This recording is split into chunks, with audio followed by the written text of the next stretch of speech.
আসসালামু আলাইকুম my YouTube family, welcome to my channel. আশা করছি সবাই ভালো আছেন। গরমে সবার অবস্থাটাই কিছুটা নাজেহাল। তো গরম থেকে বাঁচতেই বা গরম থেকে কিছুটা স্বস্তি পেতেই আজকে অল্প স্বল্প কিছু টিপস নিয়ে আসলাম আপনাদের সামনে। এই ছোটো ছোটো টিপসগুলো আপনারাও ফলো করতে পারেন, আশা করছি ভালো লাগবে। প্রথমে যেটা আসে সেটা হচ্ছে পানি, শরবত, এইগুলো নিয়ে।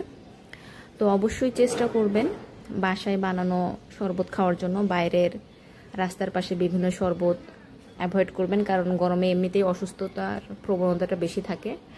আর চিনির পরিবর্তে চাইলে আখের গুড়টা ব্যবহার করতে পারেন শরবত বানানোর ক্ষেত্রে। আর যেটা আমি এখন বলবো সেটা হচ্ছে বেডশিটের রঙের ক্ষেত্রে অবশ্যই সুতি কাপড়ের বেডশিট ইউজ করবেন, প্লাস হচ্ছে হালকা রং ব্যবহার করার চেষ্টা করবেন।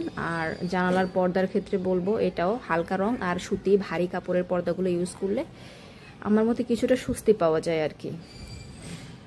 বাতাসের চলাচলটাও হয় আর হালকা রং হলে চোখেরও শান্তি লাগে। সো অবশ্যই লাল কমলা এগুলো এই গরমের সময় একটু চেষ্টা করবেন পরিহার করার। গরমের সময় অনেকে জানালা আটকিয়ে রাখতে পছন্দ করেন, আমি সেটা বলবো যে না, অবশ্যই বাতাস চলাচল করলে গরম কিছুটা হলেও কমে যায়। তো অবশ্যই জানালাটা খুলে দিবেন সকাল সকালই। এই ধরনের হালকা কালারের বেডশিট ব্যবহার করতে পারেন, একদম পাতলা নরম সুতি।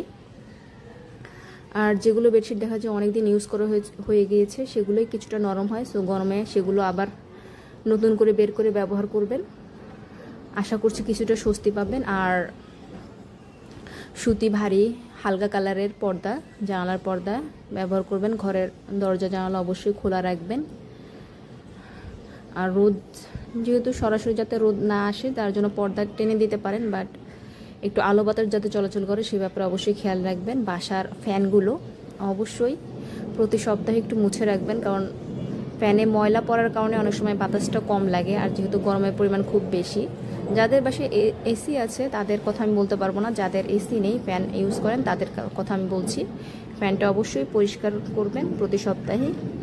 আর একটা ব্যাপার বলবো, অনেকেই আছেন সিলিং ফ্যান এবং টেবিল বা স্ট্যান্ড ফ্যান একসঙ্গে ইউজ করেন। এই কাজটা না করে আপনারা একটা ইউজ করলে আমার মতে মানে বাতাসটা একটু বেশি গায়ে লাগে। আর হচ্ছে খুব বেশি গরম যখন পড়ে তখন সিলিং ফ্যান বাদ দিয়ে টেবিল ফ্যান বা স্ট্যান্ড ফ্যানটা অন করলে কিছুটা স্বস্তি পাওয়া যায়। সো আপনারা এই টিপসগুলো ফলো করতে পারেন। আর খাবারের ক্ষেত্রে আমি যেটা বলবো, গরমের সময় অবশ্যই করলা খাওয়ার চেষ্টা করবেন। করলা, পাট শাক এটা প্রতিদিনের খাবারের মেনুতে রাখার চেষ্টা করবেন, কারণ গরমে তিতা খেলে অবশ্যই অনেক উপকার হয়। এটা আমি শ্রীলঙ্কান স্টাইলে হচ্ছে করলা ভাজি করেছিলাম, আপনারা ট্রাই করে দেখতে পারেন। এটা একটু ডিফারেন্ট কিন্তু আসলে অনেক ভালো লাগে। আর করলার তিতাটাও অতটা লাগে না, দেখতে মনে হয় হয়তো তিতা লাগবে, আসলে তিতা লাগে না। সো ট্রাই করতে পারেন। আর হচ্ছে গরমে অবশ্যই ট্রাই করবেন প্রতিদিন আম ডাল অথবা সজনে ডাল খাওয়ার জন্য, কারণ এটা তো হচ্ছে শরীরের লিকুইডিটিটা ভালো থাকে আর কি, বজায় থাকে, যেহেতু গরমে ডিহাইড্রেশনের অনেক প্রবলেম হয়ে থাকে। সো আর একটা কথা, গরমে অবশ্যই চেষ্টা করবেন হচ্ছে ফ্রেশ খাবারটা খাওয়ার, বাসি খাবার না খাওয়ার, কারণ গরমে অসুস্থতার প্রবণতাটাও খুব বেশি বাড়ছে।